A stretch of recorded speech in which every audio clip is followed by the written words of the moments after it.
I'm Lenrod Nzulu Baraka, founder of Afro-Caribbean Spiritual Teaching Center. Welcome back to my channel.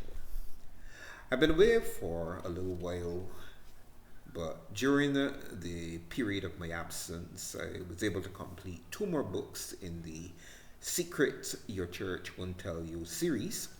And these 2 new books are The Black Paradigm, New Thinking for a New Age, and Echoes of the Ancestors, Black Spirituality in the Information Age.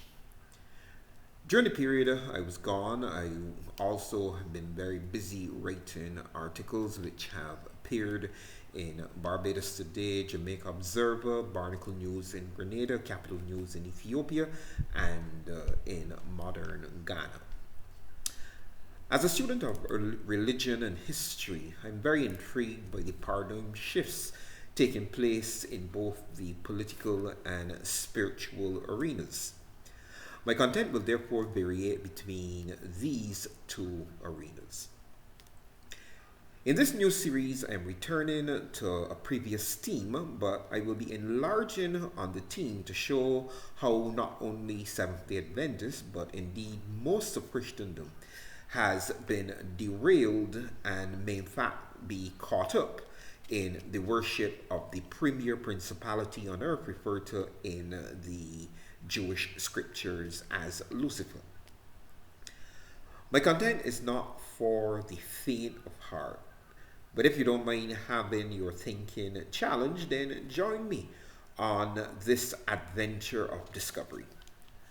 The church that changed its God, the rise and fall of Adventism, the grand failure, how Christianity became a source of evil in the world, and out of Babylon, why black people should leave most churches, are 3 books which provide useful background reading for this new series.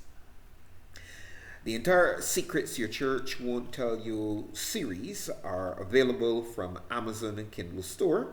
Just type in amazon.com/author/Leonard Phillips or Lenrod Nzulu Baraka in the Amazon Kindle search bar.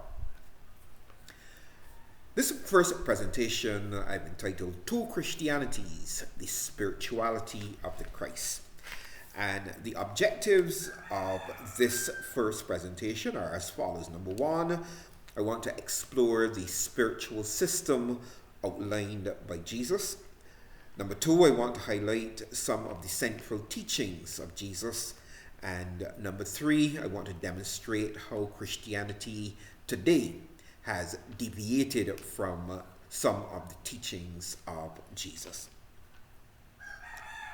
The central thought in this presentation is this: Jesus, like all good Jews, believed in one God, whom Jesus called Father. And Jesus had every right to call the one true God his Father, because unlike the angels, Jesus was not created. Unlike the redeemed, he was not adopted, but rather he is the unique Son of God by a process known as being begotten.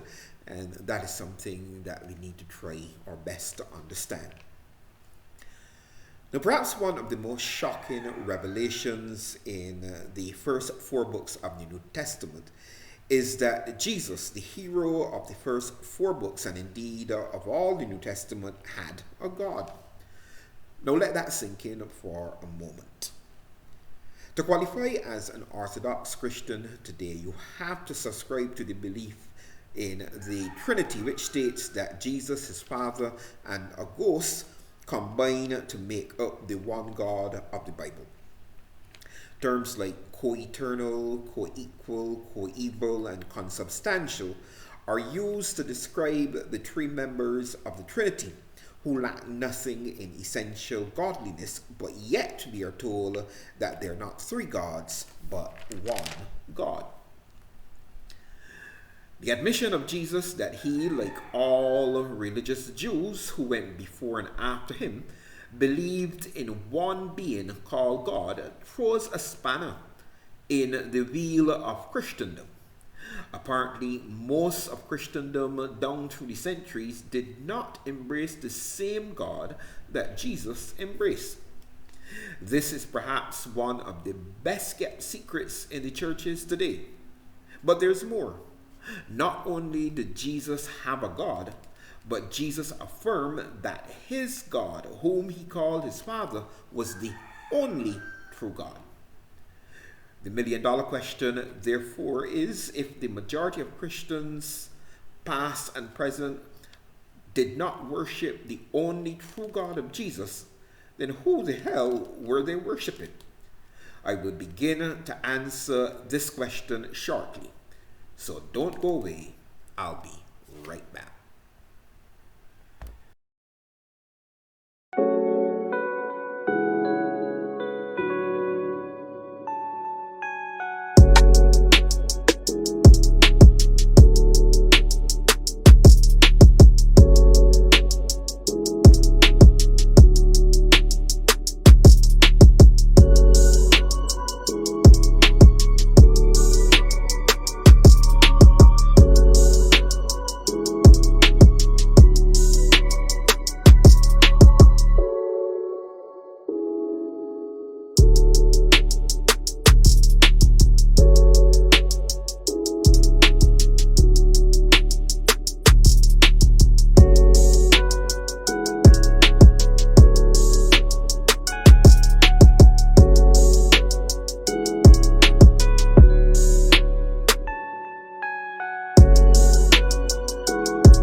I know that most Christians are sharp, intelligent human beings. A few of you may be missing a few marbles, but generally I know you Christians are very sharp. I also know that you are good Bible students, so therefore I know you will tell me about the kenosis, or the divine emptying out of Jesus at the incarnation. And no doubt you will cite Philippians 2:5, which says Jesus emptied himself. Trinitarian Christians argue that even though Jesus was 1000% God and 1000% man, at the incarnation he laid aside his divinity, well, sort of, and lived like a man. As a man, he therefore spake as a man and called the Father his God, just like any other man. First of all, it sure would be good if all Trinitarians would follow Jesus and not only call the Father God, but go the whole hog and call the Father the only true God, just like Jesus demanded. That would be a good start. Secondly, the subordination of Jesus did not begin at the incarnation or end at the ascension of Jesus back to where he came from. Now, we know what Trinitarians say about God, but let's try to figure out what Jesus had to say about the kenosis. Did Jesus say that he was only acting like a man and being subordinate to his Father at the incarnation? Or did Jesus say that this preceded the incarnation and continues long after the incarnation? Let's look at the testimony of Jesus himself. Now, in John chapter 14, verse 28, we read Jesus saying, "My Father is greater than I." In other words, if Jesus is 1000% God, then the Father must be 1000 to the nth degree God, because the Father is greater than the Son. So that's one testimony that Jesus gave to show that the subordination of the Son is not something that started at the incarnation. Then we find in Matthew 11:27, Jesus says, "All things are delivered unto me by my Father." And recently there was the talk about newborn babies, people who get through in life because of the position of their parents. Well, may I suggest to you that Jesus was the ultimate Nepo baby. Jesus said, all things were delivered unto me by my Father. In other words, if you can think of something that all does not encompass, then you can say Jesus did that on his own. But Jesus said all things he got from his Father. He was the original Nepo baby. Then in John chapter 5 and verse 26, Jesus is talking about his life. And here Jesus makes the startling statement that even the life that he has, he got it from his Father. He said, as the Father hath life in himself, so has he given unto the Son to have life of himself. So in other words, the life original, unborrowed, underived that Jesus possess, and that Adventists keep so much noise about now that they think their prophet converted to Trinitarianism and was leading the Adventist church along the Trinitarian path. I would like to suggest that the life of the Father is original, unborrowed, underived life. So therefore, when Jesus says in John 5:26, as the Father have life in himself, so has he given unto the Son to have life in himself, it means that the same kind of life that the Father had, original, unborrowed, underived life, that is what he bequeathed to his Son when the Son was begotten. So I don't know that that really is an argument that Adventists should be using to prove that Jesus is an eternal being. Then we look at Revelation chapter 3 and verse 12. And this one is what I like to call the coup de grace. Because in the kenosis, what they're saying is that Jesus laid aside his divine prerogative when he became a man, but then he took it back up again, right? So what they're basically arguing is that Jesus only called the Father his God because of the kenosis. But what I'm going to show you now from this text, Revelation 3:20, is that even toward the very end of time, when the New Jerusalem is supposed to come down from God out of heaven, Jesus is still calling the Father his God, because he talks about, I will make you a pillar in the temple of my God. And we know this is long after Jesus ascended into heaven. So the testimony of Jesus, therefore, is very clear. Number one, Jesus says the Father is greater than I. Number two, he says all things I have received from my Father. Number three, he said even the very life, original, on board, on the ride, that life I got it from my Father. Number four, at the very end of time, we still find Jesus referring to God as his God, or rather the Father as his God.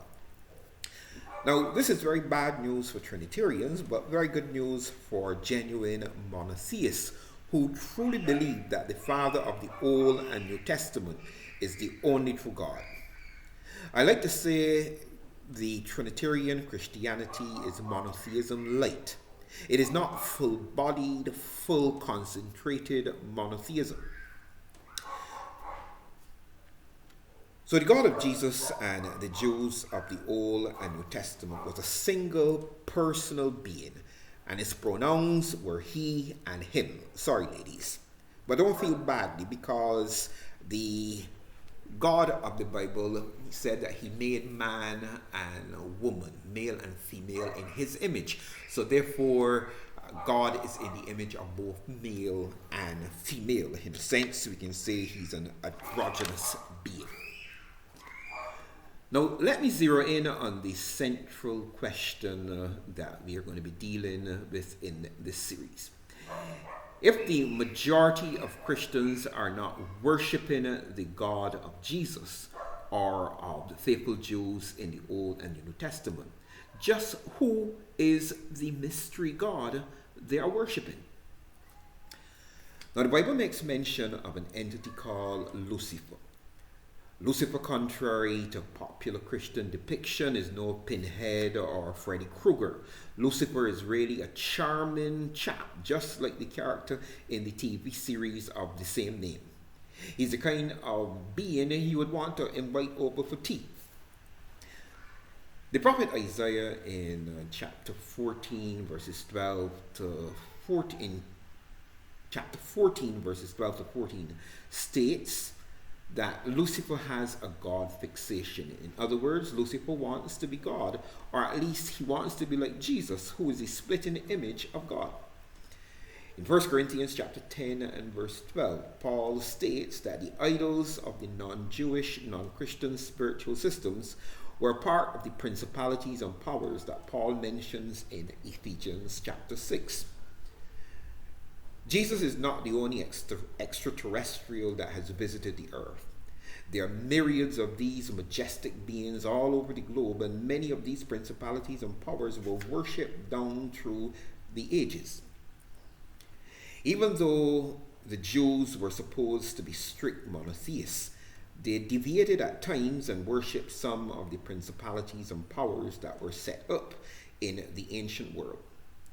The Babylonian heavenly trio of Nimrod, Semiramis, and Tammuz were popular even among the Israelites of the Old Testament. Lucifer, and the most powerful of the extraterrestrial principalities and powers on this planet, were worshipped in many forms. They were associated with Marduk in Mesopotamia, Amun-Ra in Egypt, Baal in Canaan, Indra in India, Zeus among the Greeks, Odin in Northern Europe, and with Ahura Mazda in Persia. Now, of course, Christians are too smart to allow themselves to be tricked into worshipping ancient principalities and powers. Or are they? This brings us back to the central question. If there is only one God, as Jesus and the faithful Jews of the Bible testified, then who is the mysterious three-in-one God that most Christians worship today? Is it possible that this mysterious three-in-one God, known as the Trinity, could be the great principality Lucifer, masquerading as the true God of the Bible? As we go further into this series, I will explore this question in more detail. I'm Lenrod Nzulu Baraka, founder of Afro-Caribbean Spiritual Teaching Center, reminding you that anyone who thinks sitting in the church can make you a Christian must also think that sitting in a garage can make you a car. Asante sana na kwaheri, which is Kiswahili for thank you very much and goodbye.